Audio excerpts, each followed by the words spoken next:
Social മീഡിയയിൽ ഇനി മനുഷ്യരെക്കാൾ കൂടുതൽ AI ബോട്ടുകളാണോ സജീവമാകാൻ പോകുന്നത്?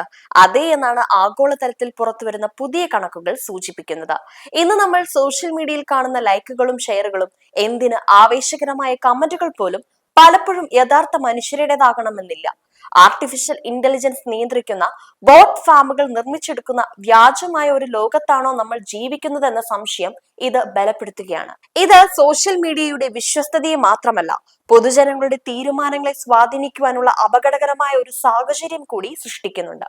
മറ്റൊരു നിർണായകമായ കാര്യം ഇന്ത്യൻ IT മേഖലയിൽ AI വരുത്തിക്കൊണ്ടിരിക്കുന്ന വിപ്ലവകരമായ മാറ്റങ്ങളാണ്. ലോകത്തിലെ IT ഹബ് എന്നറിയപ്പെട്ടിരുന്ന ഇന്ത്യയുടെ സർവീസ് സെക്ടറുകൾ ഇന്ന് വലിയൊരു വെല്ലുവിളിയെ അഭിമുഖീകരിക്കുകയാണ്. മുൻപ് നൂറുകണക്കിന് പ്രോഗ്രാമർമാരും ഡാറ്റ എൻട്രി പ്രൊഫഷണലുകളും ആഴ്ചകളെടുത്ത് പൂർത്തിയാക്കിയിരുന്ന സങ്കീർണമായ ജോലികൾ ഇന്ന് വെറും നിമിഷങ്ങൾക്കുള്ളിൽ കൃത്യതയോടെ ചെയ്യാൻ അഡ്വാൻസ്ഡ് AI ടൂളുകൾക്ക് സാധിക്കുന്നുണ്ട്. ഇത് എൻട്രി ലെവൽ ജോലികളെ സാരമായി ബാധിക്കുന്നു എന്നത് ഒരു വാസ്തവമാണ്.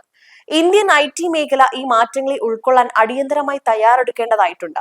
കേവലം കോഡിങ്ങോ അല്ലെങ്കിൽ റെപ്പിറ്റേറ്റീവ് ആയിട്ടുള്ള ജോലികളോ മാത്രം പഠിച്ചതുകൊണ്ട് ഇനി കാര്യമില്ല. ജനറേറ്റീവ് AI, മെഷീൻ ലേണിംഗ് തുടങ്ങിയ പുതിയ സാങ്കേതിക വിദ്യകൾ കൈകാര്യം ചെയ്യാൻ ഓരോ IT പ്രൊഫഷണലും പ്രാപ്തരാകണം. AI നൽകുന്ന ഈ വെല്ലുവിളികളെ ഭയപ്പെടുന്നതിന് പകരം അവയെ ഉൽപാദനക്ഷമത വർദ്ധിപ്പിക്കുവാനുള്ള അവസരങ്ങളാക്കി മാറ്റാൻ കഴിഞ്ഞാൽ മാത്രമേ ആഗോള വിപണിയിൽ ഇന്ത്യക്ക് ഇനിയും കരുത്തോടെ പിടിച്ചു നിൽക്കാൻ സാധിക്കൂ.